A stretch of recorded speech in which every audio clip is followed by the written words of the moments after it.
What's going on, YouTube? Team Eclipse here. Sorry about this is going to be a late deck profile because this is back in our December KSC event, I believe it was. My boy, Matt here, he took the legend of the Song Masters and was able to get a top out of it. Would you like to explain what place you got? So I ended up getting 5th place, going X1 up in the tournament for the KSC event. My only loss was to my teammate Connor, who went in with the barrel matchup. Relatively going through all my rounds, the notable ones that I had were against Naru Samurai in the finals. Took that one. He was playing Carissa, but starting off with the deck. Let's get it. So the right line, it's really standard. You have your Loronerals. Starting off with grade 0, going second, draw a card, and then going into the grade 1. You don't do anything on ride, but when it comes back to your turn and you go into the grade 2, search for the grade 1 song optimally, and then going into grade 3, the grade 2's ability activates where you go get a grade 2 song. Right line's pretty standard for the cat deck, where the real bread and butter comes starting off with is going to be your trigger lineup. The boring part. Yeah, the boring part. So we have 4 heals, pretty standard, pretty simple stuff. Moving down. Me personally, I did 4 draw because this deck, it really needs to see its pieces. Yeah, you don't have like the shield value of running an extra crit, but you draw so many cards in the deck that you don't really like neg for losing a trigger, especially because of the grade 2 song giving you a crit. We'll get to that in a second. Would you say that so like for the 4 draw, so did you think that you needed the extra crit at all? No. There was not a moment in any of my matchups, like even against super defensive matchups, like going up against Prison, where they get the triple drive to see extra cards in hand, or even in the Loronerol mirror matchup. You draw so much, especially like in the deck, where losing out on a crit is perfectly fine. Like there wasn't a matchup where I needed it. Okay. And then since we're running 4 draw, we're gonna be running 7 crits, and then the 1 over, and then that's gonna be the triggers here. I like this one. That's why I picked it. It's one of the more impactful, like mid game, like over triggers. Absolutely. Like this over trigger is so broken. Being able to say, for the rest of the game, I'm just gonna have 10k power to all my rear guards. That's just all right, Bushi. Thanks. Yeah. Especially pulling this off in Loronerol, where you're gonna have a booster with the grade 1. Ooh, that really... she's a 11k booster and then becomes 21. 21k just for singing a song. Thank you so much. We take those. Where would you rank this over trigger if you had to? I would rank it in the early game. It's pretty much at the bottom. Like in the early game, because it's just a standard over trigger with the extra draw card. You don't really see rear guards be played for Loronerol here up until you hit like grade 3, maybe grade 2 at the earliest.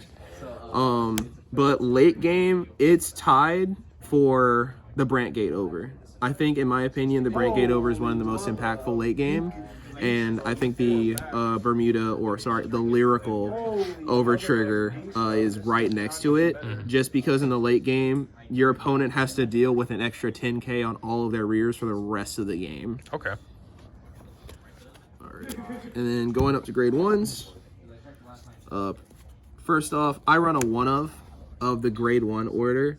Have you thought about running a second one? Shout out to our boy Elijah. Yeah, shout out to our boy Elijah. So, me personally, like you can run a second one, but I only run the 1 of because the odd of it going into damage on first damage is there, and now that's just up to personal preference. For me, it's been really rare when it goes to damage, so I keep it at a 1. Okay. Knock on wood, let's keep it that way, please. Knock on wood. Yeah. You don't want to end up where us Gravidio players, we need to play 2 of in order.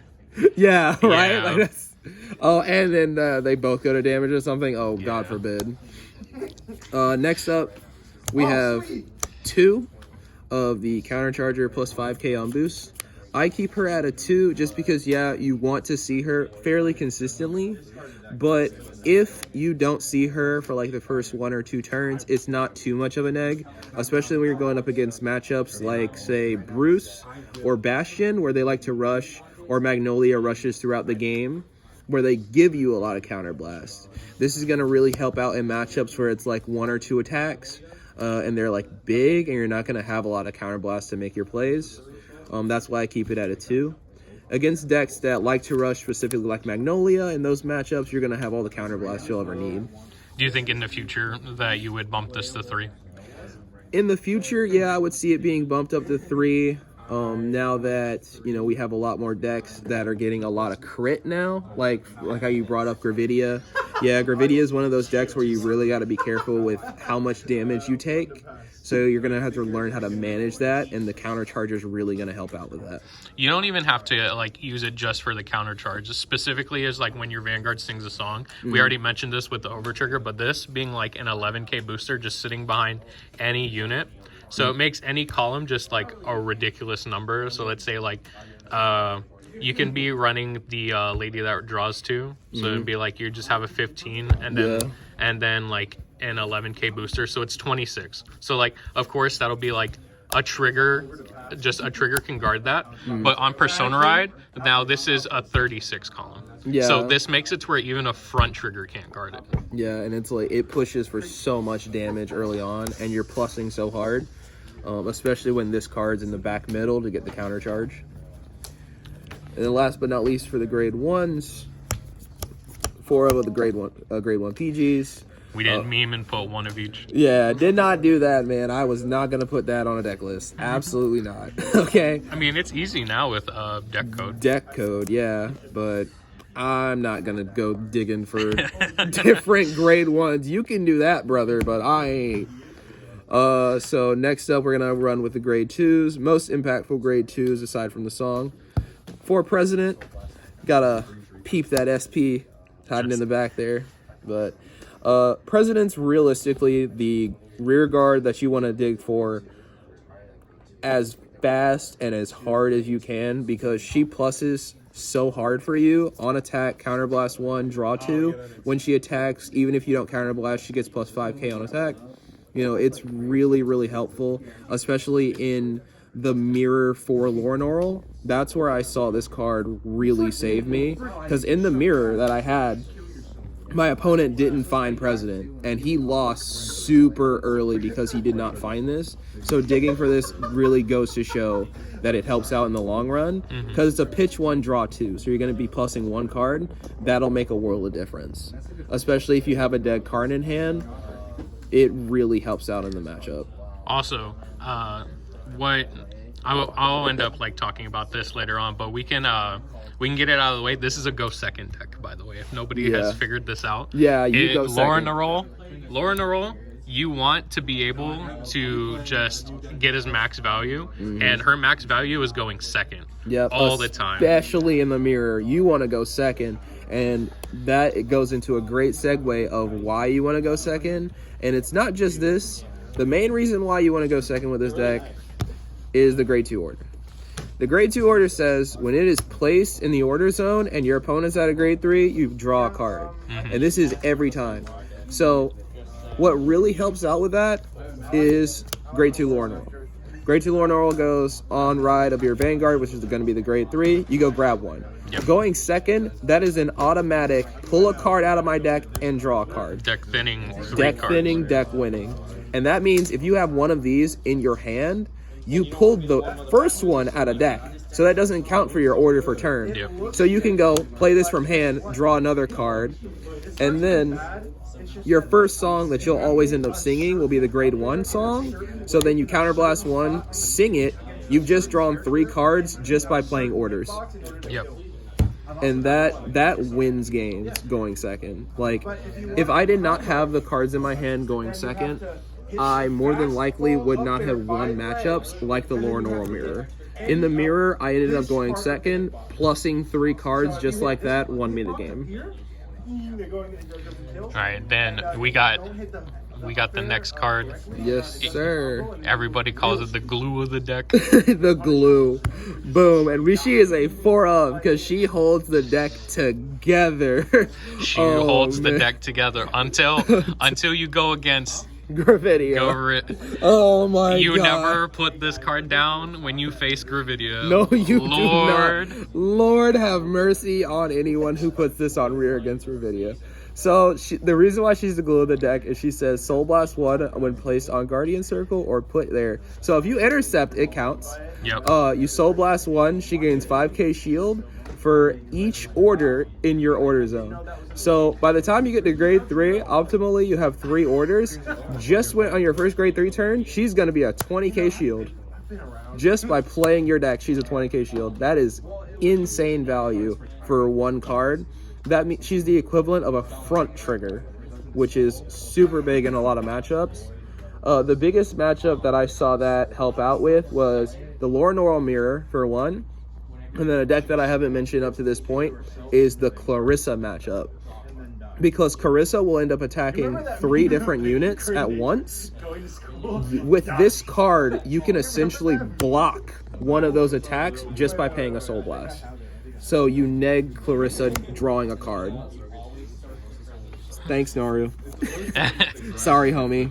Had to do it to you. So the most insane part about this going into like the newer support is you're going to be able to have this, and then you're going to be able to have either the draw trigger 10Ks or you're going to be able to have the front trigger 20Ks. So then her plus one of those are just going to be able to block like the most insane amounts of power just going forward. Realistically, Loronerol is going to be like one of the biggest defensive decks probably in standard. Like it's going to be hard to push her to 6. Yeah.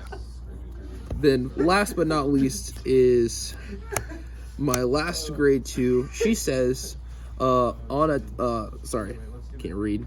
If you have an order in your order zone, she gets 5k power, so her base is 13. I keep her in the deck as just if I am missing my usual push cards.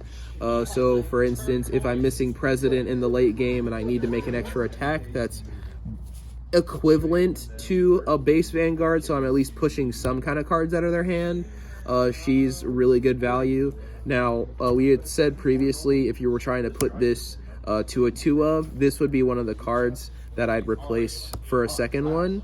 And then either keep the 1-of, or if you really want another opinion, you can increase the number of these from a 3-of to a 4.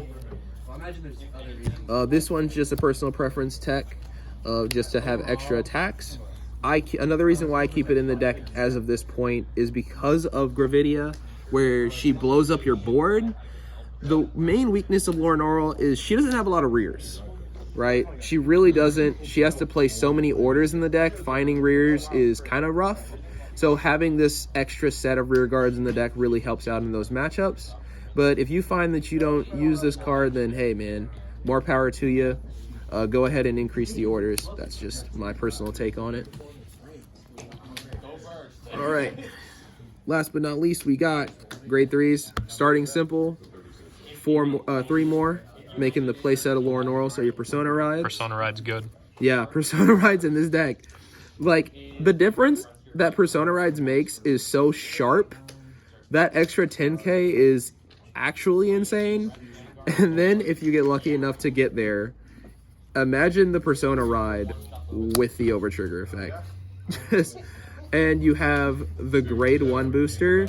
So you're going to go from your base of 13 to 23 to plus 11, which is going to be 34. Then this gets another 10k, so you're at 44 base before any additional effects from your orders. That's insane. On a Vanguard swing, no less. It also, like, the extra 10k comes really in handy because once you get into the late game, your opponent now just can't PG your Vanguard anymore, and so they have to rely on, like, if they're running any of the other decks, they have to rely on the front triggers, and if they use the front triggers, then you are just getting more setup to kill them the turn after. Right. Because what you can do is if you don't think that you can kill them on this turn, is just hold your Persona Ride in hand and just gear up to kill them the next turn. That's like the difference that I've seen a bunch of these lists for Loronerol is people will just go into their games and go, all right, Persona Ride, and then they'll have like a grade 2 to the right, a grade 2 to the left, so it'll be like the president, or it'll be like the other grade 2, and then they'll swing, and then that's it. And like that's another thing that makes like this deck, you have to think about what you're going to do on your next turn when you have the ability to just set no restrict your opponent. So like her plus the grade 1, so it's a 24, just base. And then if you add more power to just your rear guards and everything, that's why like having another one to increase your rear guards power, it just makes the deck over the top. Especially if you like Gravidia's sweet spot is 3. We'll say Gravidia's sweet spot is like using 3 meteors. So if you give more units that they have to retire, they have to give the uncomfortable number of 4. Because that's what this deck mostly does. They go 1, 2, 3, 4. Because they'll have the president over here and then something over here. And if you give them that uncomfortable number, then they're going to be left thinking that they have to retire this one, and this one. Well, this is like the Link Joker effect where they lock these. In a triangle. Yeah. Where you're left with 1 attack, yeah. And Gravidia mainly just targets the this triangle. And if you make it uncomfortable for them to make them have to choose between one of the 2 rear guards, then that's another thing that you're getting into your opponent's head, because now you're making them overuse their resources. And another big thing when it comes to Persona rides that I took in my matchups that really assisted me going into being able to top is I would never, and I preach the gospel on this, I would never Persona ride if I did not have one of these. This is so important to your piece, to your play set, what you want to do with the deck, that I strongly advise anyone playing the deck. If you have a Persona ride, but you don't have the grade 3 order, don't use a Persona ride. Yeah, 10k power is great, but you're not going to see the level of push that you want to. Because having the extra attacks, having the restands is so crucial to this one card that having the Persona ride in your hand, but not this, you might as well not play the Persona ride. You might as well go, use these as an example, have this here, and then go, where is she? President. And that's it. Go swing van, twin drive, get a card that you don't need, or a card that has no shield value, swing, counterblast, and then pitch 1, draw 2. To dig for this. That's just my personal recommendation, and realistically, that saves so many cards in hand, because when you don't Persona ride, your opponent's just going to pick your pieces off if you don't have this. So by the time that you do get to this, you'll have no rears to gain value from this card. Right. And then last but not least is another personal attack that I got from my teammate, who was also my one loss, Connor, running a 3 of this card here. And to be honest, I would put it like this because of how a 4th. Because this card says it gains 2k power for every order in your order zone. On your first grade 3 ride, realistically, you're not going to play this card. So that means on turn 4, she's going to come out. You're going to optimally have 4 orders in your order zone, meaning she's going to get 8k power. Her base is only 11. Yes, this is true. But by turn 4, she's going to be a 19k attack. That is a really odd number. On turn 4, if you get the Persona ride, she goes from 11 to 19 to 29, making it to where they have to put down 20k worth of shield because a 15 won't guard it. This card's so crucial to pushing the front triggers out of your opponent's hand, because fronts are their biggest defense against Loronerol swinging. Because when she swings with the grade 3 order, your opponent's going to try and put everything they can down in front of her, because she'll swing with that extra crit, and power from restanding cards. So this on the board really pushes their defense out of their hand for Loronerol to go in for the kill. All right. Well, that's it for the deck profile. Do you have any shout outs? Shout out to Team Eclipse, mainly to the Naru Samurai. Taking that L, buddy. Appreciate ya.